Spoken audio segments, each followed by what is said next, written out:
Assalamualaikum warahmatullahi wabarakatuh.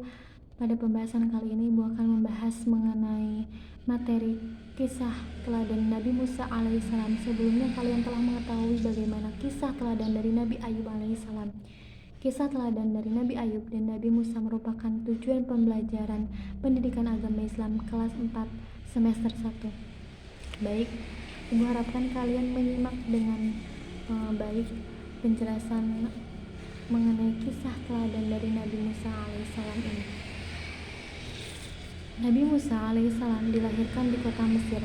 Pada saat itu, raja yang memimpin kerajaan Mesir bernama Ramses II atau dikenal dengan sebagai Raja Fir'aun. Raja Fir'aun terkenal dengan raja yang sangat kejam. Ia tidak berlaku adil kepada rakyatnya.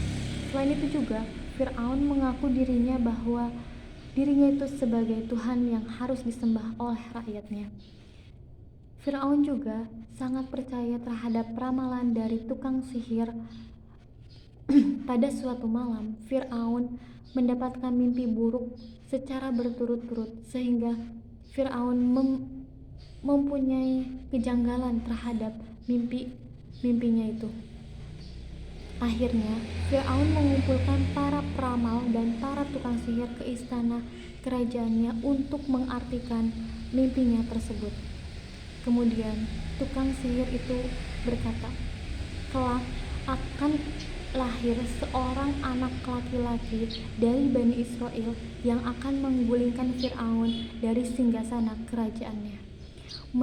Mendengar perkataan tukang sihir tersebut, Raja Fir'aun sangat marah.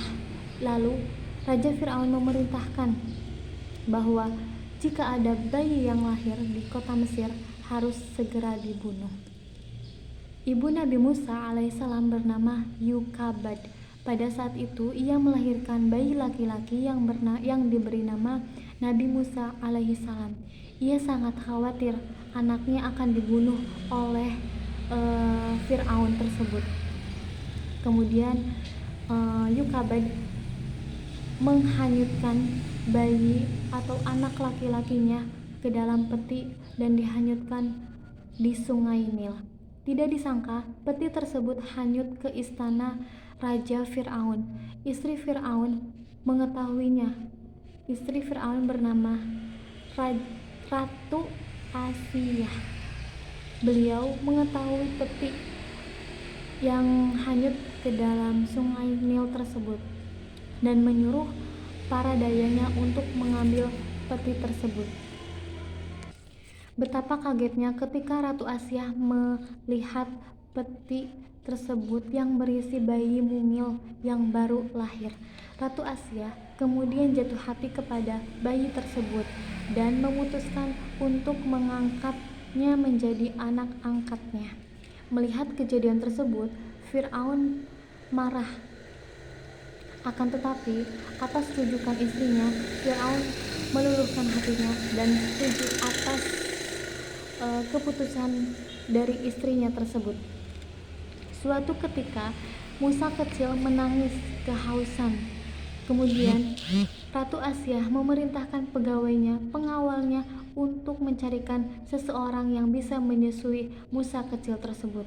Kemudian datanglah banyak wanita yang ingin menyusui Nabi Musa alaihissalam tersebut. Namun dari sekian banyak wanita yang telah datang, tetapi tidak bisa memberhentikan tangisan Musa kecil tersebut. Akhirnya datanglah Yukabad, ibu dari bayi tersebut, ibu dari Nabi Musa alaihissalam, yang kemudian bayi itu digendong dan disusuinya oleh Yukabad. Bayi tersebut tidak menangis melainkan terdiam, bahkan hingga tertidur di pelukan ibunda Musa alaihissalam tersebut. Mereka tidak mengetahui bahwa Yukabad adalah ibu dari bayi tersebut. Seiring berjalannya waktu, Nabi Musa tumbuh menjadi dewasa. Ia menjadi laki-laki yang berani dan berpengetahuan sekaligus berakhlak mulia. Pada suatu hari, Nabi Musa alaihissalam tidak sengaja memukul seorang pemuda yang di kota Mesir karena Nabi Musa membela Bani Israel. Pukulannya membuat pemuda itu meninggal dunia, sehingga Nabi Musa alaihissalam meminta maaf kepada Allah dan bertaubat kepada Allah Subhanahu wa Ta'ala. Mendengar berita itu, Fir'aun marah besar. Ia yakin bahwa Musa adalah anak yang diramalkan dahulu. Lalu Fir'aun memerintahkan pengawalnya untuk memburu dan membunuh Nabi Musa alaihissalam. Namun seorang laki-laki yang mengetahui berita dari Raja Fir'aun segera bergegas menemui Nabi Musa alaihissalam. Dan kemudian ia mengatakan kepada Nabi Musa bahwa Raja Fir'aun sedang memerintahkan pengawalnya untuk mencari kamu dan akan membunuh. Kemudian ia pun menasihati Nabi Musa alaihissalam untuk segera bergegas pergi meninggalkan kota Mesir. Nabi Musa pun menuruti nasihat yang diberikan oleh pemuda tersebut. Kemudian Nabi Musa berdoa kepada Allah Subhanahu wa Ta'ala, "Ya Tuhanku yang Maha Pengasih lagi Maha Penyayang, bebaskanlah aku dari Fir'aun yang ania itu." Quran Surat Al-Qasas ayat 21.